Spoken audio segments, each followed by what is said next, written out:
Halo sahabat, selamat datang kembali di channel Suksespedia.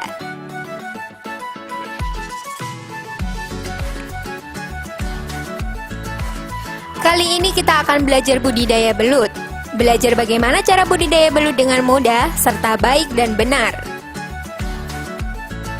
Sebelum lebih jauh kita pahami tentang bagaimana caranya, nah kita mulai dulu dengan pertanyaan apa yang dimaksud budidaya belut tanpa lumpur. Emang apa bisa belut dibudidayakan tanpa lumpur? Bukannya belut salah hidup di dalam lumpur?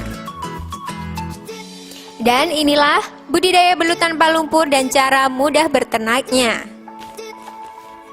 Namun sebelum lanjut, klik like, subscribe, share, dan jangan lupa aktifkan tombol loncengnya biar kalian jadi yang pertama nonton video selanjutnya dari channel ini.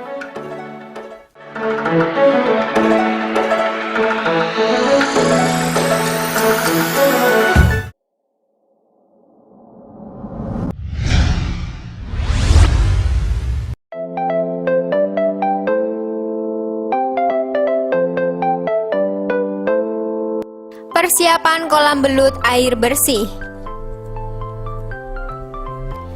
Dalam persiapan kolam belut air bersih ini sebenarnya peternak sudah bisa memahami, apalagi yang sudah mengetahui cara budidaya belut dalam kolam.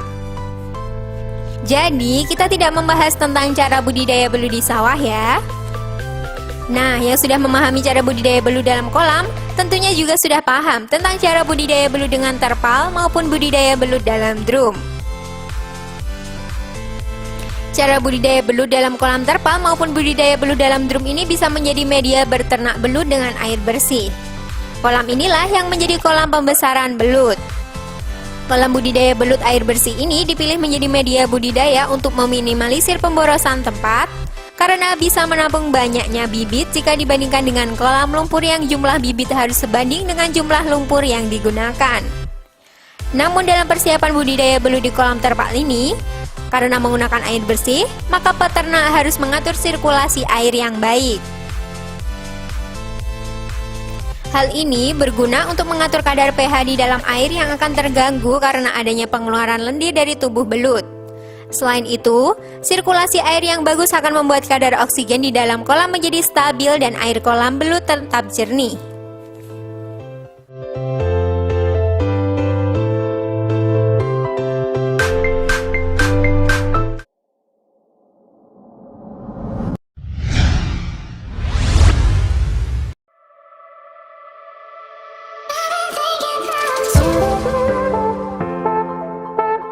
Pemilihan bibit belut dan tebar bibit belut.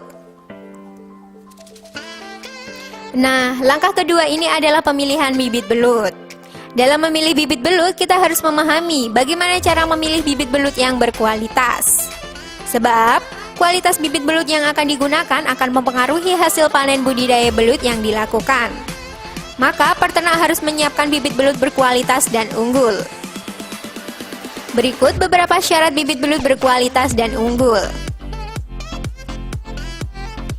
Pilihlah bibit yang tidak ada bekas luka dan terlihat sehat.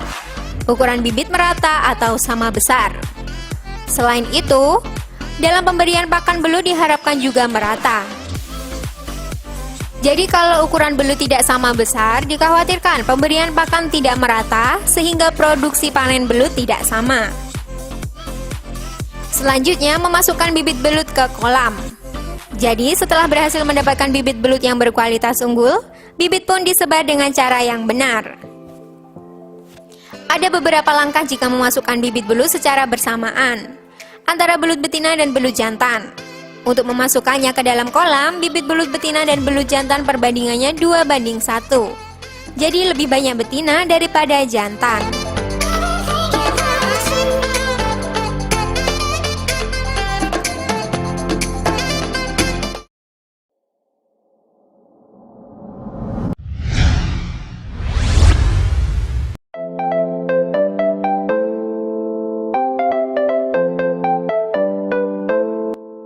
Pengaturan air kolam dan pemberian pakan belut. Pengaturan air kolam berguna untuk belut bergerak leluasa, terlebih belut yang agresif dan aktif.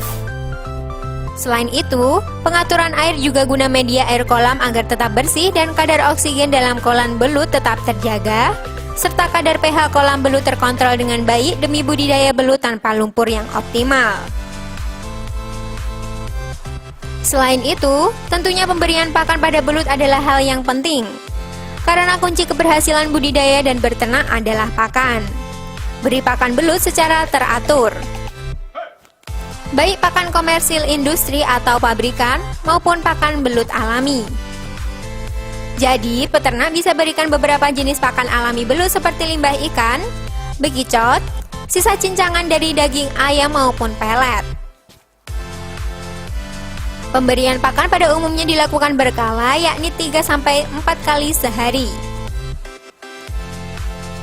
Catatan yang perlu diketahui dalam pemberian pakan, semakin besar dan semakin berumur bibit, maka jumlah pakan akan semakin sedikit.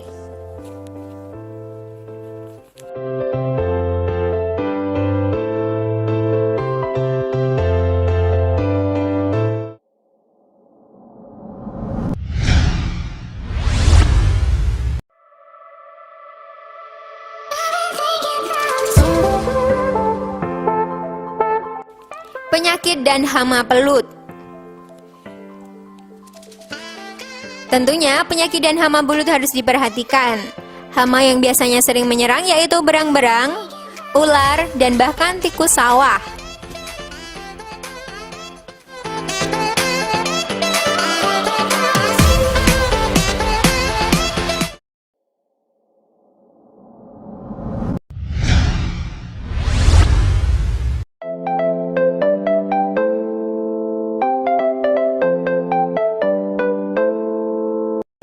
Sanitasi dan kebersihan kolam.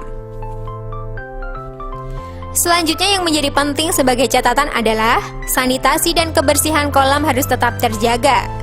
Namanya budidaya belut tanpa lumpur alias budidaya belut air bersih. Tentu air harus tetap bersih dan kolam beserta sanitas harus tetap bersih. Jadi yang harus dipahami adalah tidak hanya lendir dari belut yang bisa mengotorkan air kolam, namun ada beberapa hewan maupun hama yang nantinya juga bisa mengotori air kolam.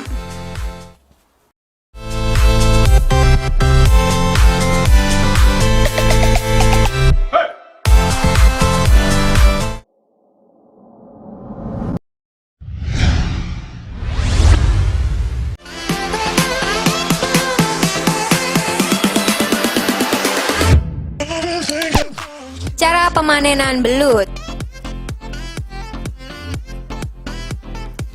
Terakhir adalah bagaimana cara memanen belut. Jadi panen belut tidak boleh asal juga, harus dilakukan dengan baik dan benar. Hal ini guna belut aman dan tidak mati atau sakit bahkan luka. Ini adalah upaya hasil panen belut yang terbaik dan optimal. Biasanya, peternak melakukan masa panen setelah 3 hingga 4 bulan masa pemeliharaan. Proses pemanenan diharapkan harian tidak sekaligus dipanen. Karena hasil panen dengan ukuran belut yang beragam makin disukai masyarakat pada umumnya. Jadi tidak harus besar, karena ada juga masyarakat yang suka dengan belut kecil.